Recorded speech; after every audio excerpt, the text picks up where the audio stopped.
nyaatan dhabanii karaarra taa'anii yoo kadhatan argeen beekwanii. Ijoollee Waaqayyoo waan nyaatan dhabanii karaarra taa'anii yoo kadhatan argeen beekwanii. argeen beekwanii argeen beekwanii argeen beekwanii argeen beekwanii. argeen beekwanii argeen beekwanii argeen beekwanii argeen beekwanii. argeen beekwanii yoo kadhatan argeen beekwanii argeen beekwanii yoo rakkatan argeen beekwanii argeen beekwanii yoo qaana'an argeen beekwanii argeen beekwanii yoo salphatan argeen beekwanii.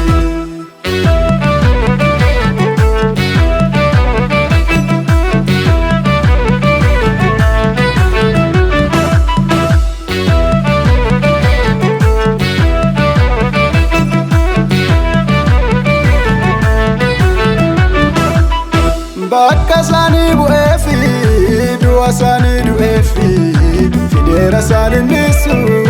Fideera isaanii niisu. Abdii cimaa ta'eefi jireenya dhaalchiseera abdiin biyya laasisu. Abdiin biyya laasisu.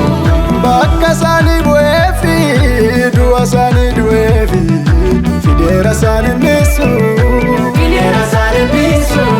Abdii cimaa ta'eefi jireenya dhaalchiseera abdiin biyya laasisu. Abdiin biyya laasisu.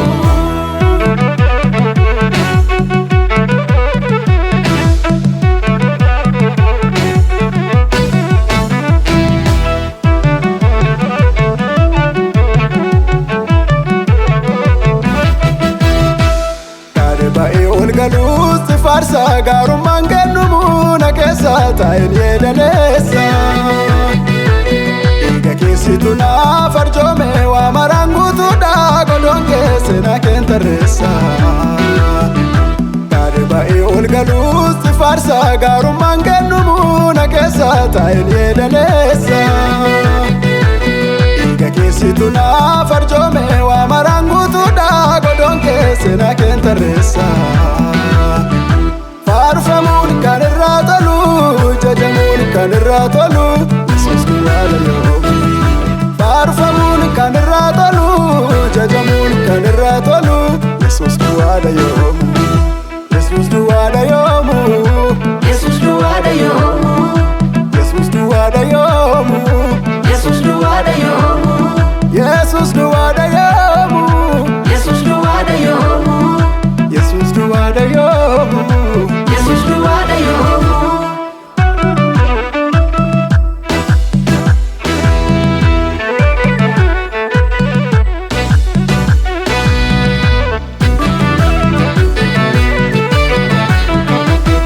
Rifeensi koo seekamaadha lakkoofsisaas beekamaadha dura keetti.